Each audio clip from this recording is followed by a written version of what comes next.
Deuteronomio 6:6.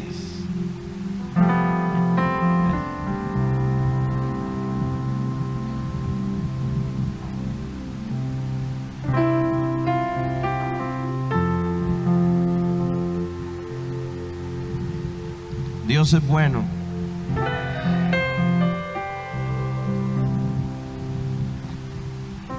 Amén.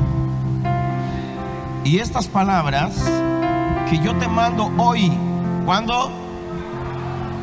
Estarán sobre tu corazón y las repartirás a tus hijos y hablarás de ellas estando en tu casa y andando por el camino y al acostarte y cuando te levantes, y las atarás como una señal en tu mano y estarán como frontales entre tus ojos, y las escribirás en los postes de tu casa y en tus puertas. Amén y amén. El plan de Dios siempre fue que sus palabras fueran arraigadas en nuestro corazón. Dios en una ocasión le dijo a su pueblo: voy a hacer un pacto nuevo. De ahora en adelante, mis leyes, mis mandamientos, mis palabras ya no van a estar solamente escritas en piedra o en tablas. De ahora en adelante, yo voy a hacer que sean escritas en sus corazones. Esto me habla, hermanos, de que el pueblo de Israel, el antiguo pueblo de Dios, era un pueblo que tenía la palabra de Dios, pero ellos la tenían mucho en tablas, y la tenían en papiro, y la tenían en libros, la tenían en las manos, pero no la tenían en sus corazones. Y el propósito más grande de Dios con sus palabras es que como su pueblo la podamos tener en el corazón. Diga conmigo: corazón. Es en el corazón donde el Señor quiere que las palabras de Él estén. Hoy en día mucha gente se está haciendo bibliólatra. ¿Qué es eso, pastor? Es gente que se vuelve como idólatra de la Biblia, pero no para vivir la Biblia, sino solo para volver la ley y contradecir a todo mundo, pelearse con todo mundo por causa de lo que está escrito allí, llevarle la contraria a otros, restregarle a los que no caminan en la verdad, cuando la verdad nunca fue para ser restregada, sino para ser enseñada. Y entonces, mis hermanos, cuando vemos estas cosas, nuestro corazón tiene que entrar en razón y darse cuenta de que no podemos ser ese tipo de personas. Tenemos que ser esa iglesia que ha caído en ese nuevo pacto de Dios, donde sus palabras no están solamente en las hojas de un papel, sus palabras están quedando grabadas en el corazón de su pueblo. Qué lindo es cuando uno se encuentra al pueblo de Dios y el pueblo de Dios sabe las palabras de Dios. Hoy en día mucha gente se llama cristiano. Hoy en día cualquiera se dice cristiano, pero verdaderamente lo son. ¿Quiénes son los que cargan las palabras de Dios? ¿Quiénes son los que cuando hablan uno puede percibir que este viene de Dios? Estos días, hermano, que llevé a mis hijos a vacacionar un poquito, que sacamos un ratico para hacerlo, tuve la oportunidad de compartir con gente que tiene la palabra de Dios en su corazón, que cuando usted conversa con ellos, cada 5 palabras algo de la palabra de Dios sale, algo de Dios sale. Esa debemos ser la iglesia nosotros, la iglesia que tiene las palabras de Dios en el corazón y que cada vez que habla con alguien comparte las palabras de Dios. Pero qué duro es, porque de la abundancia del corazón habla la boca. Y de lo que más esté lleno nuestro corazón es de lo que más habla nuestra boca. Si tu boca habla mucho chisme y mucha murmuración y hablas mal de todo mundo, es porque tú estás lleno de enojo, de envidia, de rencor, de resentimiento, o mayormente la envidia. Porque cuando hablamos de alguien a veces es porque quisiéramos tener lo que ese tiene. ¿Verdad que sí? Pero Dios quiere que sus palabras estén en nuestro corazón. Cómprate la Biblia Reina Valera, cómprate la nueva versión actual, cómprate la traducción viviente, descarga las que quieras en tu celular, que esas son Biblias y tú las tienes que leer y tú tienes que aprender de ella. Pero si la palabra no está calando en tu corazón, mi hermano, no está haciendo nada. Es un libro más de historia. La palabra tiene que quedar en el corazón. La palabra se tiene que anidar en el corazón. Y en el corazón es donde la palabra da fruto. ¿Está muy aburrido el mensaje? No, para nada, esto es fuego. Hablar de que la palabra de Dios tiene que estar en nuestro corazón grabado, de que debemos vivir la palabra de Dios, es la voluntad de Abba. Es lo que Abba quería desde el principio. Cuando Él creó al hombre, Él deseaba que sus palabras quedaran en Él. Y esto es lo que vemos hoy. Desde la antigüedad este principio se estableció. Dios viene y le dice a Moisés: y estas palabras que yo te mando hoy estarán sobre tú. Versículo 6.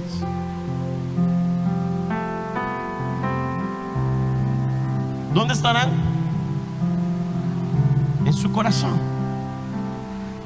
Y con esto no estoy diciendo que no compre Biblias. Claro, claro.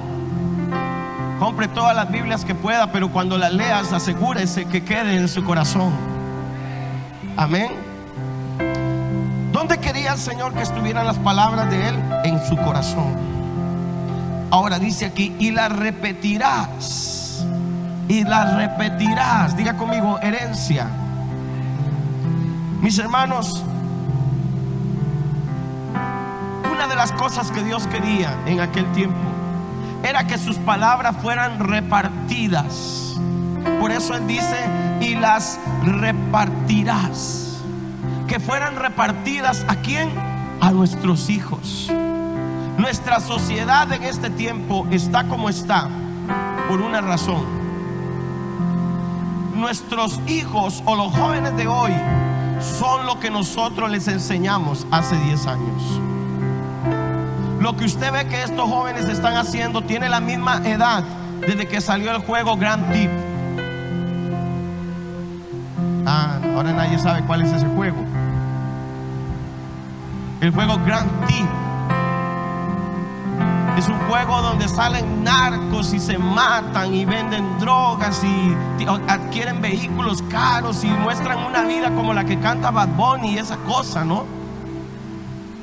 Aló. ¿Cuántos años tiene de haber salido ese juego? Cuando ese juego salió y los papás se lo compraron a los hijos y los hijos lo jugaron, de ahí tenemos una gran cantidad de narcotraficantes que se multiplicaron en nuestra ciudad. Pero ¿cuántos de los hijos de los cristianos de hace 10 años están caminando en la voluntad de Dios y están proyectándose al ministerio y sirviendo en la casa de Dios? Y si tus hijos no se han interesado en servir en la casa de Dios, hay un solo responsable de eso, y es usted, mi hermano.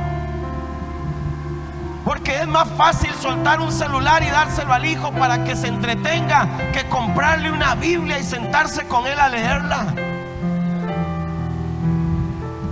Es más fácil mirar las fábulas que él quiere ver que ponerle videos de la Biblia, de caricaturas, de historias, de parábolas. Hermano, tenemos que volver a estos principios de Dios, donde Dios dice: se las repartirás a tus hijos. Moisés, a mí no me sirve que tú te sepas mi ley. Moisés, a mí no me sirve que tú me conozcas en la zarza. Moisés, nada de eso me sirve si tus hijos no me conocen. ¿Quién llevará mi legado? ¿Quién compartirá mis palabras a otras generaciones? No tomemos por menos a nuestros hijos. Y le voy a decir algo a los que son padrastros o madrastras: tiene tienes la misma responsabilidad que un padre biológico o una madre biológica. Tienes la misma responsabilidad de repartir estas palabras a esa generación, porque si Dios te puso al lado de ese hombre o de esa mujer y ya tenía hijos, es porque Dios estaba confiando en ti para ese propósito. Dios estaba creyendo que tú lo ibas a lograr.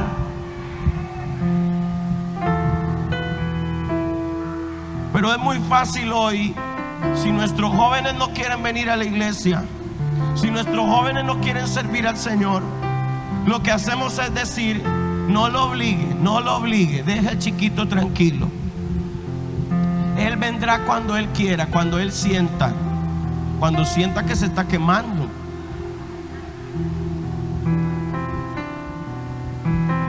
Porque hemos sido tibios en esto, hermano.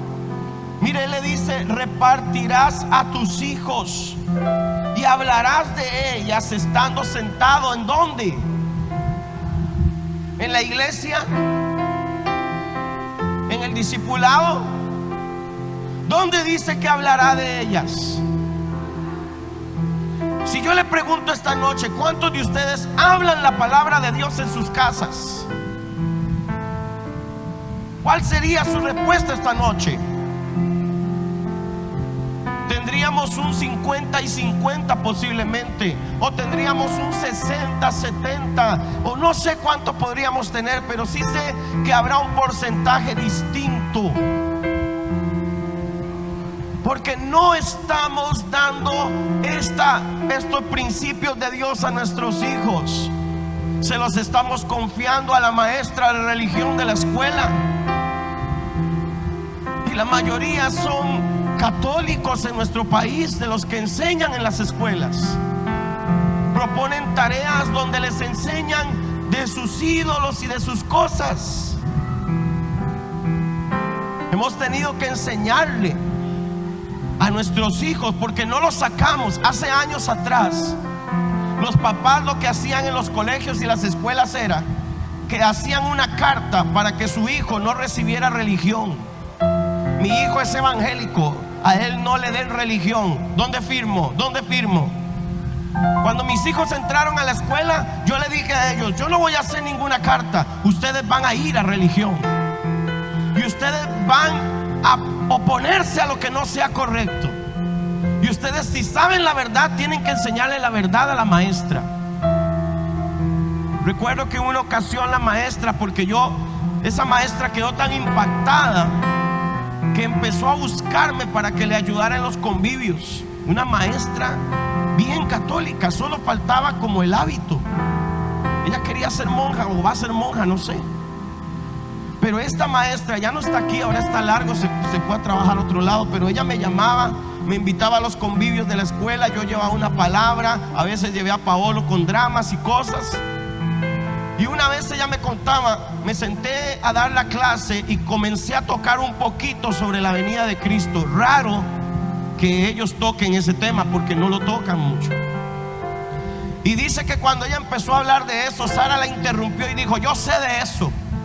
Jesús va a venir en un caballo blanco, en un abrir y cerrar de ojos. Va a sonar una trompeta. Los que no estén bien con Jesús no se van a ir con Él. Dice la maestra que cuando se dio cuenta, ella se quedó asombrada, y que como que Sara la volvió a ver y le dijo: ¿qué? Y entonces ella le dijo: estoy haciendo algo mal. Le dijo: no, Sara, síganos diciendo más. ¿Qué va a pasar después? Porque eso es lo que nuestros hijos deberían hacer. Pero si tú no hablas estas verdades en la casa, si tú le quieres dejar toda la tarea al pastor, tú le quieres dejar toda la tarea a niños conquistando niños, tú le quieres dejar la tarea a la maestra de religión, o peor, algunos le quieren dejar la tarea al celular,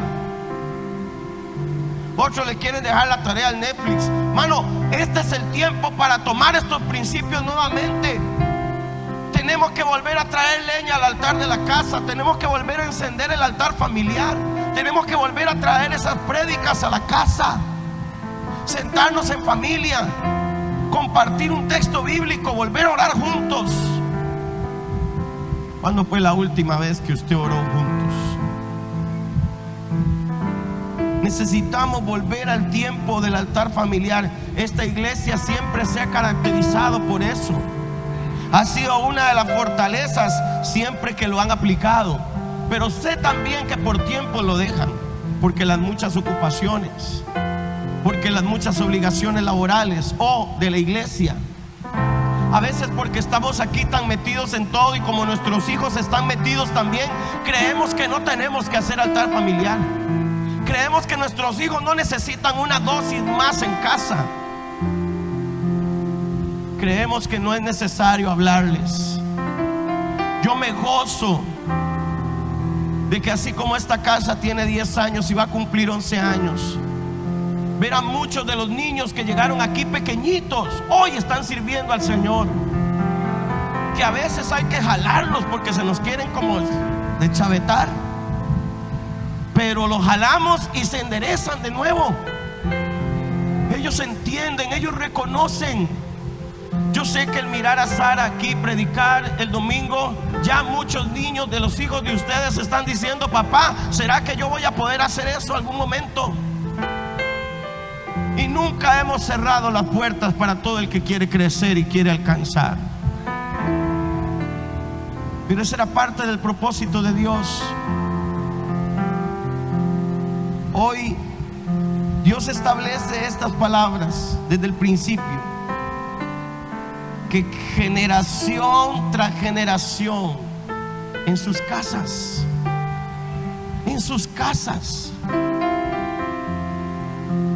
pero si puedo dejar o poner la música secular el sábado en la noche.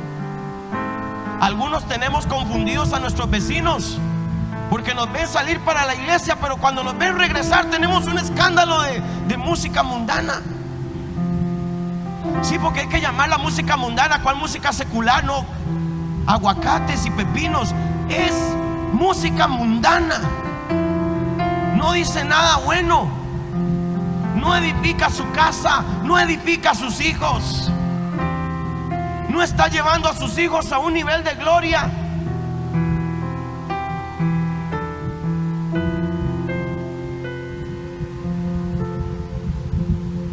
¿Usted cree que yo no fui igual? Yo también tuve mis parlantes grandes, yo también tuve mis CDs de reggaetón, yo también tuve todo eso. Pero todo eso lo agarré y lo quemé cuando vine a Cristo. Si me hubiera puesto a sacar cuánto valía mi colección de CDs, yo tenía todo lo de Vinnie Man, Buju Banton, toda esa gente, hermano, Jamaica, todo eso. Tenía todo lo de este salsero, hasta el nombre ya se me olvidó, que ni lo oigo. Gilberto Santa Rosa, hermano, y le puedo seguir mencionando nombres. La Despechada de la India, todos esos CDs, hermano, originales. Mi papá le pueden dar verdad de eso. Tenía una gaveta debajo del tele y tenía ese cerro de CDs. Cuando había fiestas entre nuestros amigos, ¿a quién creen que llamaban para que llevara toda la música? A mí, era el DJ.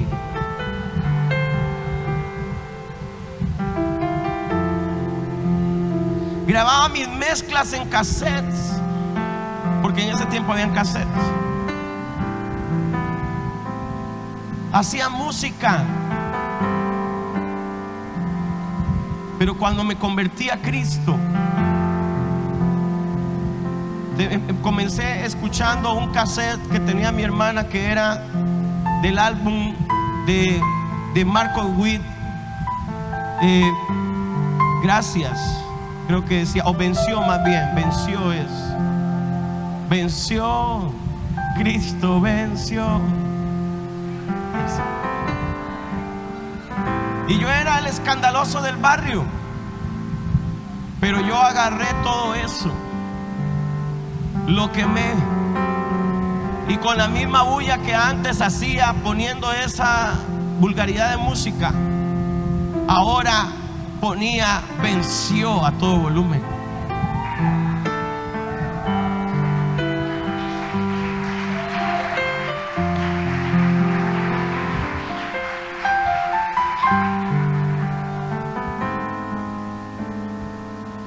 Mis hijos no crecieron escuchando música secular mundana. Mis hijos no crecieron meneando el bote. Porque eso le hacemos a los niños ahora. Muévalo mami, agáchese hasta abajo, mami, hasta abajo. Y todos gritamos y todo. ¡Oh, qué bien lo hace! Mire cómo se quiebra. Igual a la mamá. No, eso lo sacó de mí, dice el papá, como la gran cosa. Eso debería darnos ganas de llorar más bien. Ay, mire, mi hija se mueve como Shakira, mire cómo se sacude.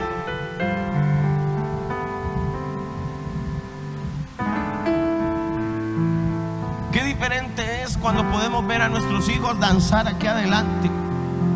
Qué diferente es cuando pudieras ver a tus hijos cantar. Qué diferente es cuando los pudieras ver tocar un instrumento. Qué diferente. Qué diferente es cuando esos sueños se marcan en una realidad. Pero ¿quién edificará eso? ¿Quién cultivará eso en ellos? Si hay algunos niños aquí que le dicen a los papás no voy a ir a niños, y los papás le dicen amén, mi amor. Papi, hoy no me mande a la iglesia porque no voy a ir. Está bien, mi chiquita, yo tampoco, solo por eso. O mi chiquito, ¿quiere ir a la iglesia hoy? Déjeme ver, ¿quién va a llegar hoy al culto, papi? Ay, va a llegar mi amigo Cleverson, hoy sí voy a ir. Hijos dándole órdenes a los padres. Hijos diciéndole a los padres cómo tiene que ser su vida espiritual. ¿En qué momento perdimos el control? Es obvio que tú no tengas un altar en casa si tú vienes llegando a los pies de Jesús, porque tú no sabías que eso existía, tal vez porque tú no sabías que Dios pedía esto. Porque de donde yo vengo, a mí lo único que me dijeron era que yo tenía que aprenderme ciertas oraciones y repetirlas. Pero cuando llego a Cristo me doy cuenta de que hay algo más grande, que hay algo más allá que me está esperando. Y cuando empiezo a tener hijos, me siento emocionado de tener a mi varoncito entre mis brazos, gordito, todo hermoso, blanquito. Yo ni dormía las noches viéndolo. Cuando me tocaba cuidarlo a veces en la casa, no sabía ni qué hacer con él. Yo quería verlo corriendo, ya caminando. Siempre fue mi hijo, en la llegada de él, mi admiración, mi emoción.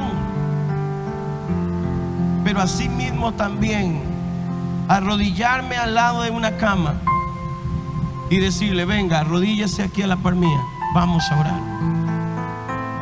Y luego así chiquitico verlo cómo corría solito al cuarto y decía: voy a orar, voy a orar. Así decía, ni hablaba bien, voy a orar. Y uno lo volvía a ver y siempre andaba en camiseta y calzoncillo y con unos zapitos ahí que tenía, arrodillado, todo blanquillo a la par de la cama. Techú, Techú, te amo, Techú, decía. Lloraba. Siempre ha sido sensible. Ahí donde ustedes lo ven ahora todo grande, ya casi 15 años, para mí sigue siendo ese sensible, ese niño. Y espero que esas cosas siempre calen fuerte en su corazón. Asimismo, cada uno de ellos, cada uno de sus hijos, deben recibir la palabra en sus corazones. Pastor, pero es que mi hijo se quiere apartar. Mi hijo yo lo veo como que está medio sancochado. Usted dele la palabra. Mientras viva en su casa, se tendrá que sentar en una mesa con usted a escucharlo leer la Biblia. Mientras viva en su casa, usted puede meterse en ese cuarto y orar con él antes de dormirse. Mientras viva en su casa y coma en su mesa, usted podrá ponerlo a orar por los alimentos. Pero cuando salga de ahí, será muy poco lo que usted pueda hacer. Así que tiene que hacerlo ahora. Ay, es que mi bebé nunca se acostumbraba a estar aquí en la iglesia. Le cuento por qué, si usted casi nunca viene con él. Ay, es que el calor, él no se acostumbra. El ruido, ay, tápele los oídos, se me va a volver sordito, sordita. Yo me acuerdo, yo vi una pareja nueva que llegó hace años allá al cine y empezó la alabanza, hermano, y aquel escándalo. Yo ese día me fui a parar atrás. Yo veía al papá cómo le tapaba los oíditos al bebé, y yo me ponía a reír desde atrás viéndolo. Yo decía, ay, qué, como que se va a quedar sordo aquí. Cuando veo era que le quitaba la manita y estaba Pete por la puerta. ¡Aleluya! ¡Amén! Y el hombre entonces se asustaba y le hacía hacia el chiquito y le tapaba los oídos. Roja pecadito. Seguro piensa que se le va a quedar sordito. Mis hermanos, si tú no lo empiezas a traer desde ya, no se acostumbrará al calor que hay aquí, al fuego. Si tú no los llevas a tu cuarto de oración, nunca entrarán en el fuego. Y esta prédica no es solamente para los que tienen hijos. Esta prédica es para los que no tienen hijos y que tienen que saber cómo tienen que hacer las cosas cuando ellos vengan. Porque siempre nuestro pensamiento es: no es para mí, eso es para los padres hoy. No, yo no le estoy predicando a los padres, le estoy predicando a un pueblo que recibe esta palabra hoy, que igual que Moisés cuando dijo: yo te mando hoy, le dijo Dios a Moisés, y estas palabras yo te mando hoy, y estas palabras yo les doy hoy a ustedes. Repartan la palabra de Dios a sus hijos, repartan otra vez el Espíritu de Dios a sus hijos. Vuelvan al altar familiar, vuelvan a levantar la hoguera en casa, vuelvan a orar con sus hijos en cama, vuelvan a leer la Biblia juntos otra vez, porque eso mantiene el fuego encendido en la familia. Hay una palabra en Jeremías 31:29. Jeremías 31:29.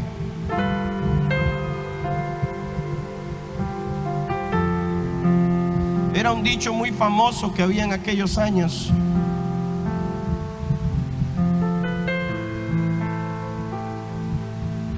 En Israel. Y decía: en aquellos días no dirán más: los padres comieron las uvas agrias y los dientes de los hijos tienen la dentera, sino que cada cual morirá por su propia maldad. Los dientes de todo hombre que comiere las uvas agrias tendrán la dentera. No sé si me puedes ayudar a ponerlo en otra versión, ya sea la versión actual o en la internacional, en alguna versión que sea actual. En aquellos días no volverá a decirse: los padres comieron uvas agrias. Es la misma, ¿no? Suena igual. Bueno, sigamos leyendo. Y a los hijos se les destemplaron los dientes. ¿Solo tienes esa versión o tienes otra? Solo esas dos manejas. Ok, bueno, no importa. Esto destemplarán los dientes, es decir, que cada uno morirá por su propia iniquidad. Siga.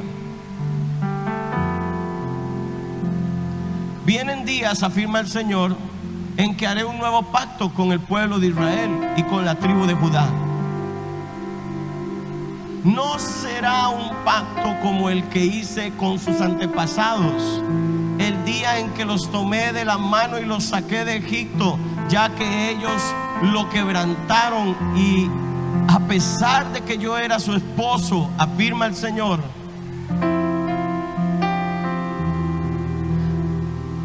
este es el pacto que después de aquel tiempo haré con el pueblo de Israel, afirma el Señor. Pondré mi ley en su mente y la escribiré en su corazón. Yo seré su Dios y ellos serán mi pueblo. Pero quiero adentrarme un poquito en la parte A del versículo, cuando él dice en el versículo 29, él dice, claramente dice: en aquellos días no dirán más: los padres comieron las uvas agrias y los dientes de los hijos tienen la dentera. Esto era que los padres se comían las uvas agrias y a los hijos se les picaban los dientes, para que lo entienda mejor. es como que usted se coma los confites y a sus hijos le dé la caries. Ese refrán estaba hace años en el pueblo de Israel. De hecho era una realidad y también pasaba así. Si los padres pecaban, los hijos se llevaban el pecado de los padres entre las piernas. ¿Estamos hablando de una maldición generacional? No, estamos hablando de un pecado generacional. Ok, aquí tenemos una nueva versión. Cuando llegue ese día, nadie volverá a decir: los padres la hacen y los hijos la pagan. Porque cada quien será responsable de sus propios actos. En otras palabras, cada uno de ustedes morirá por su propio pecado. Esto nos habla de que en aquel tiempo los padres pagaban. Por eso en una ocasión, cuando había un ciego con Jesús, le preguntaron: ¿quién pecó, este o sus padres, para que naciera así ciego? Porque hace años era así, pero vino un cambio, vino un nuevo pacto de Dios. Él dijo: yo voy a hacer un nuevo pacto con ustedes ahora. Y dentro de ese pacto tendrán que entender una cosa: el que peque va a morir, sea hijo o sea padre. El que peque va a morir. Los que la hagan, la pagarán. No la pagarán otros, los que la hagan, la pagarán. ¿Está aquí? Y entonces, por mucho tiempo nosotros hemos vivido esto. Creemos que lo que nosotros hacemos ya no va a afectar a nuestros hijos. Es cierto. Si usted peca hoy, posiblemente no le afecte a su hijo mañana. Pero si su hijo peca mañana, le va a afectar a su hijo el pecado que él cometió. Pastor, ¿en qué soy responsable yo?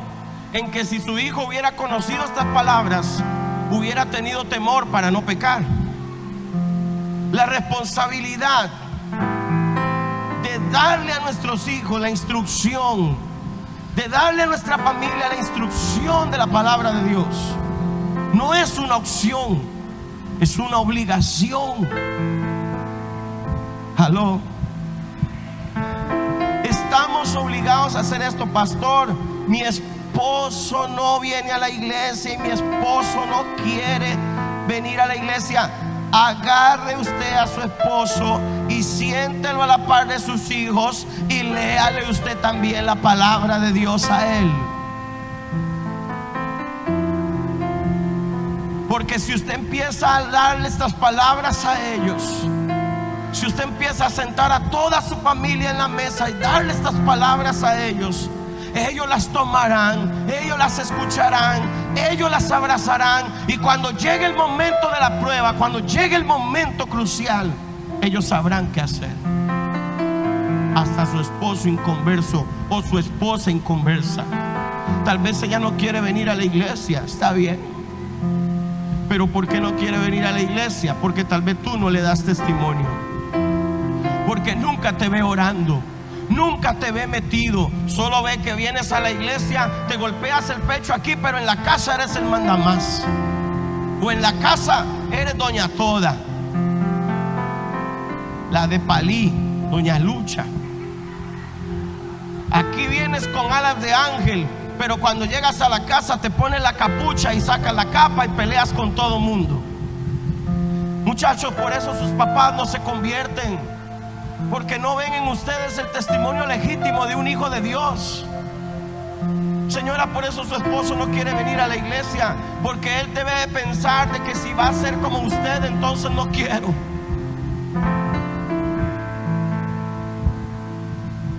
Mis hermanos, quizá por eso tu esposa no te escucha,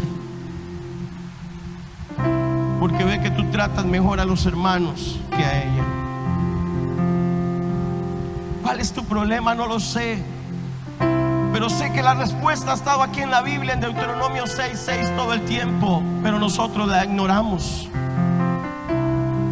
Debemos repartir estas palabras, debemos repartir esta palabra de Dios a cada uno de nuestra familia. Debemos volver a levantar altares familiares. No necesitas que yo lo haga como lo hacía antes, que haga hojas y te las entregue cada semana. No, No, es el tiempo de que cada uno de ustedes se levante, tome su Biblia y comience a buscar los textos, comience a meterse en la palabra, comience a repartir de lo que tiene de parte de Dios. ¿Cómo lo hago, pastor? No sé, solo abre la Biblia y Dios te guiará. Pero si nunca la abres, si la tienes sosteniendo la cama que le falta una pata, nunca sabrás qué es lo que Dios quiere. Compártele a tus hijos la palabra de Dios. Compártele a tus hijos. Mira, me llega algo ahorita. A veces compartimos imágenes de la palabra de Dios a un montón de gente, mensajes bonitos y versículos bonitos a todo mundo, pero ¿cuánto le mandas a tus hijos un mensaje de esos? Porque tus hijos pasan con el celular, hermano, que eso, Dios mío.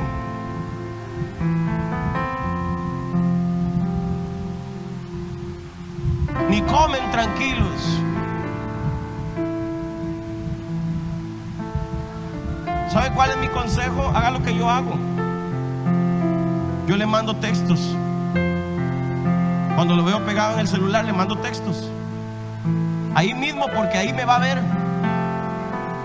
Como está viendo el teléfono, ahí le va a llegar mi mensaje. ¿No crees que ya es suficiente? Y si nos sentamos a la mesa de una vez, déjeme ese celular allá.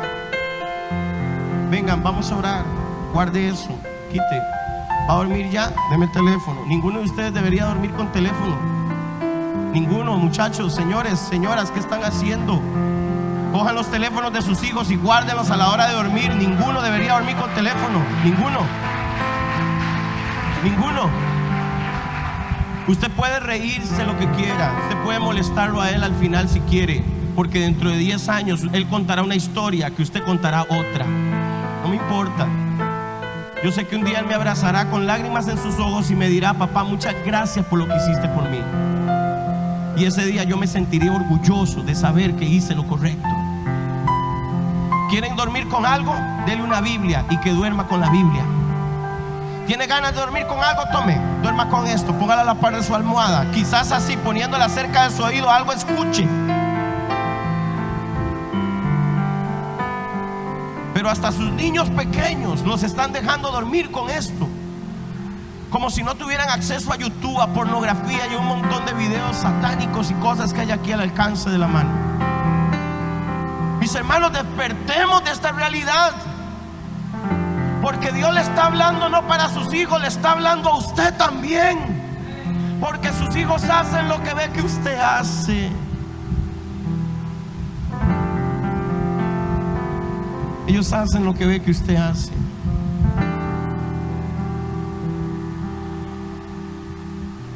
Voy a ir terminando porque ya nadie está feliz, ya nadie grita fuego.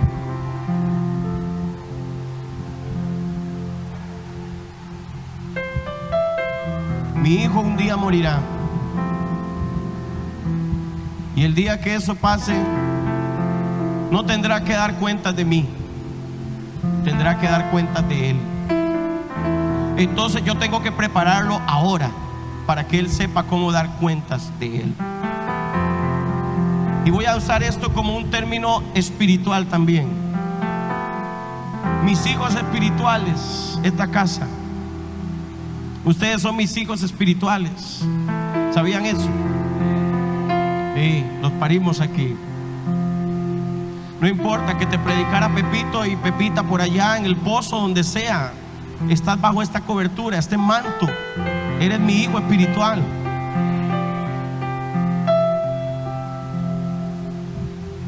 Un día morirás y Dios no te va a preguntar por lo que yo no te di.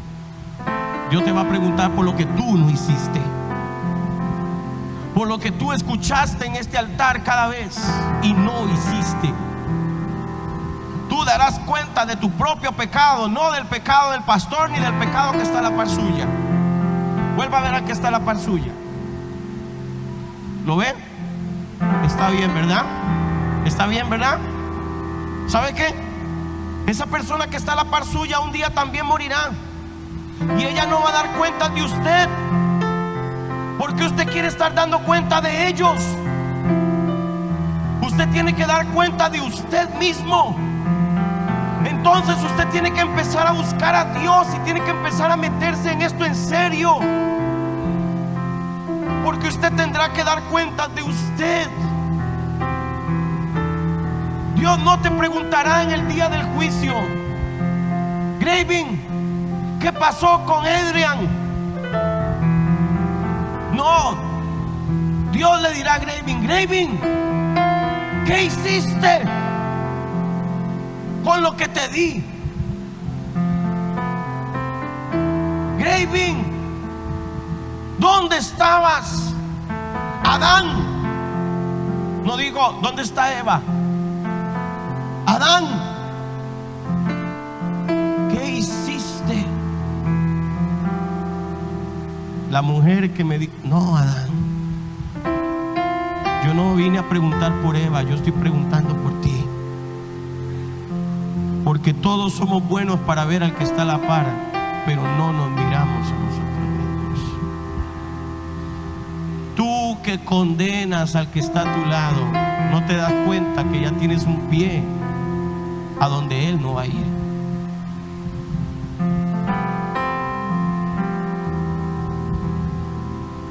Cristo está por venir,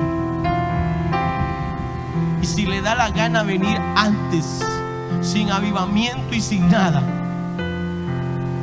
porque Él es el dueño de las sazones, de los tiempos y de todo. Él es el Dios del tiempo y de todo.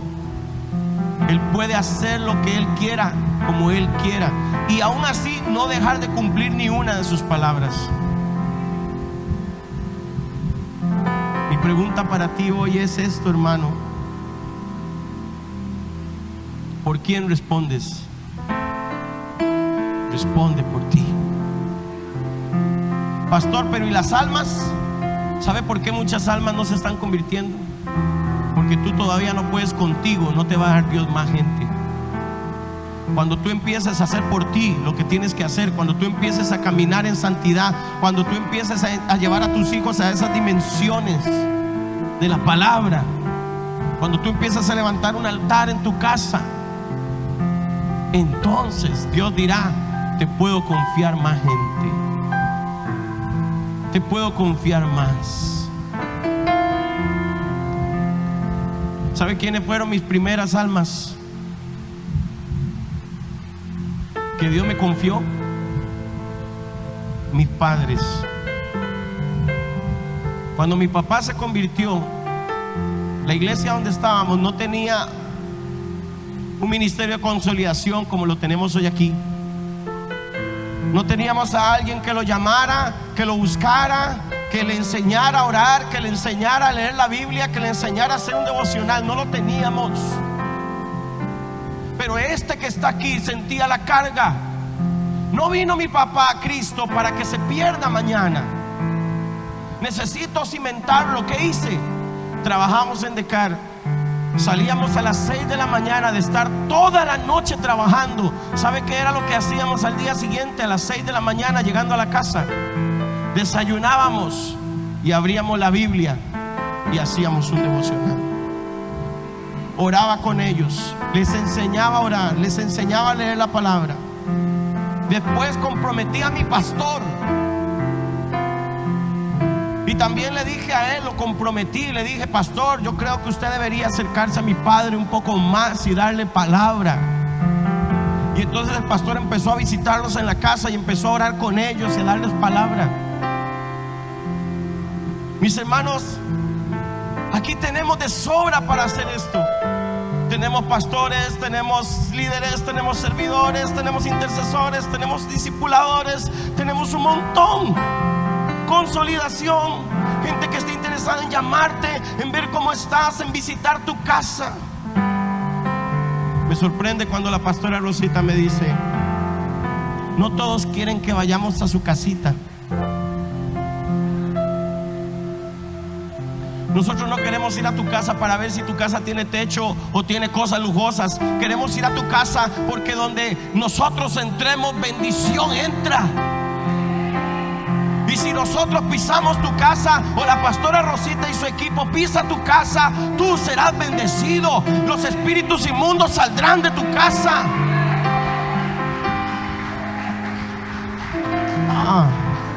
Yo no quiero saber cuántas pulgadas tiene tu televisor, si tienes sillones o no tienes sillones. No me interesa eso. Me interesa que Dios habite en esa casa. Y voy cerrando. Suban para que me crean.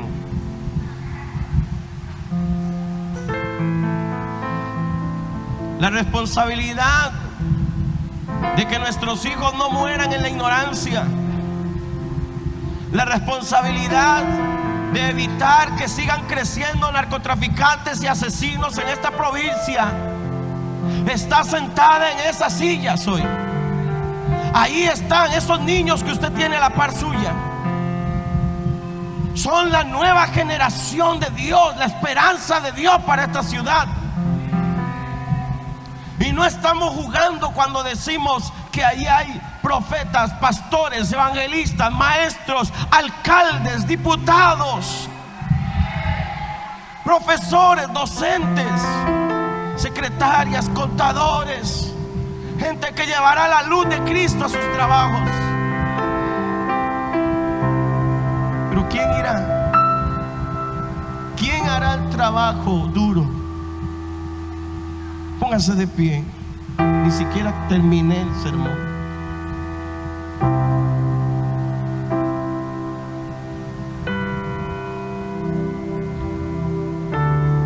¿Saben quién tuvo un altar familiar? Abraham. Abraham iba a sacrificar a su hijo ahí. Por eso yo lo llamo altar familiar, porque ahí iba a sacrificar a su hijo. Pastor, pero lo iba a sacrificar, sí, pero ¿sabe qué le dijo él? Hijo, el hijo le decía: papá, ¿dónde vamos? ¿Qué haremos?